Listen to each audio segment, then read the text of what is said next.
بسم اللہ الرحمن الرحیم۔ کچھ لوگوں نے قرآن کی تحدی کے جواب میں یہ کہا ہے لو نشاء لقلنا مثل هذا، اگر ہم چاہتے تو ہم بھی قرآن کے مثل کلام کہہ دیتے، لیکن کوئی ان سے پوچھے کہ پھر چاہا کیوں نہیں؟ قرآن کے مقابلے کے لیے سارا ایڑی جوٹی کا زور خرچ کیا، جان و مال کی قربانی دی۔ اگر تمہیں اس کا مثل کلام لکھنے یا کہنے کی قدرت تھی تو قرآن کی اس تحدی کے بعد تم نے اس کی مثل کلام بنا کر فتح کا صحرا اپنے سر کیوں نہ لیا؟ خلاصہ یہ ہے کہ قرآن کے اس دعوے کے بعد مخالفین نے کچھ شریفانہ سکوت ہی نہیں کر لیا، بلکہ جو کچھ ان کے منہ پر آیا اس کے مقابلہ پر کہتے رہے، لیکن پھر بھی کسی نے نہ کہا کہ ہم میں سے فلاں آدمی نے قرآن جیسا فلاں کلام لکھا ہے۔ اس لیے قرآن کا یہ دعویٰ یکتائی یعنی معاذ اللہ غلط ہے۔ بعض معاذرین کی سوجی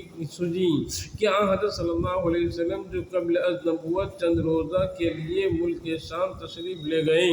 اور راستے میں بحیرہ یعنی راہب سے ملاقات ہوئی، وہ تورات کا ماہر تھا، اس سے آپ نے علوم سیکھے، مگر کوئی ان سے پوچھے کہ ایک دن کی ایک ملاقات میں اسے یہ سارے علوم و معارف، فصاحت و بلاغت کا اعزاز، اخلاقی تربیتی نظام خانگی اور نظام مملکت کیسے سیکھ لیے؟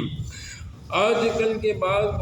معترضین نے کہا کہ کسی کلام کی مثل نہ بنایا جانا اس کی دلیل نہیں ہو سکتی کہ وہ خدا کا کلام یا معجزہ ہے۔ ہو سکتا ہے کہ ایک اعلیٰ درجے کا ماہر بلاغت کا کوئی نثر یا نظم ایسی لکھے کہ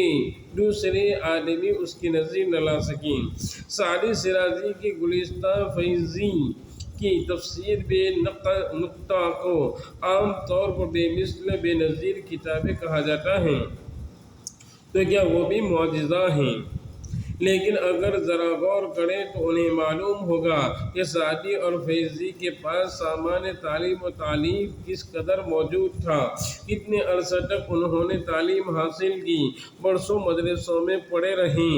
راتوں جاگتے اور مدتوں محنتیں کی، بڑے بڑے علماء کے سامنے زانوئے ادب طے کیے، سال ہر سال کی محنتوں اور دماغ سوزیوں کے نتیجے میں اگر بالفرض فیضی اور حریری یا متنبی یا کوئی اور عربی زبان میں، سعدی اور سعدی فارسی میں، ملٹن انگریزی میں یا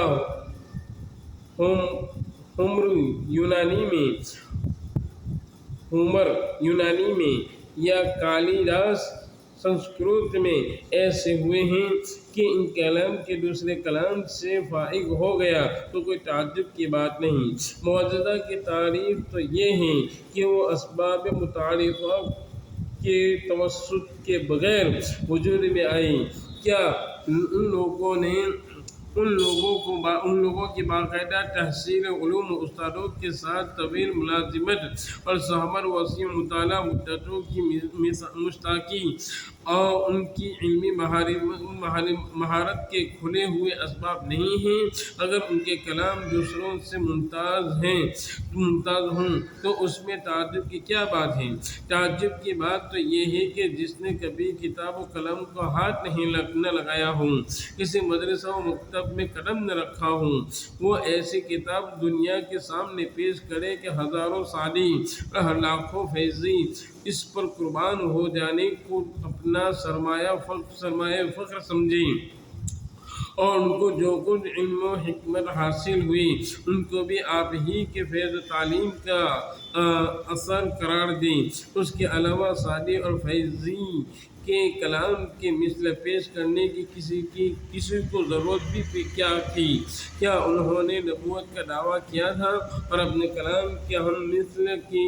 بے نظیر ہونے کا اپنا معجزہ کہا تھا اور دنیا کو اس کا چیلنج دیا تھا کہ ہمارے کلام کی کوئی مثال پیش نہیں کی جا سکتی جس کے نتیجے میں لوگ اس کا مقابلہ کرنے اور مثال پیش کرنے کے لیے مجبور ہوتے؟ پھر قرآن کے صرف فصاحت و بلاغت اور نظم و تربیت ہی بے مثال نہیں، لوگوں کے دل و دماغ پر اس کی تاثرات عجیبہ اس سے زیادہ بے مثال اور حیرت انگیز ہیں، جن کی وجہ سے قدموں کے مزاج بدل گئے، انسانی اخلاق میں ایک کایا پلٹ ہو گئی۔ عرب کے چند خواہاں علم و اخلاق اور علم و حکمت کے استاد مانے گئے۔ ان حیرت انگیز انقلابی اور تاثرات کا اقرار صرف مسلمان نہیں، موجودہ زمانے کے سینکڑوں غیر مسلموں نے بھی کیا ہے۔ یورپ کے مستشرقین کے مقالات اس بارے میں جمع کیے گئے ہیں، وہ ایک مستقل کتاب ہو جائیں، اور حکیم الامت حضرت مولانا اشرف علی تھانوی رحمۃ اللہ علیہ نے اس موضوع پر ایک مستقل کتاب بنامِ شہادت الاقوام علی صدق الاسلام تحریر فرمائی ہے۔ اس جگہ چند حوالے نقل کیے جاتے ہیں۔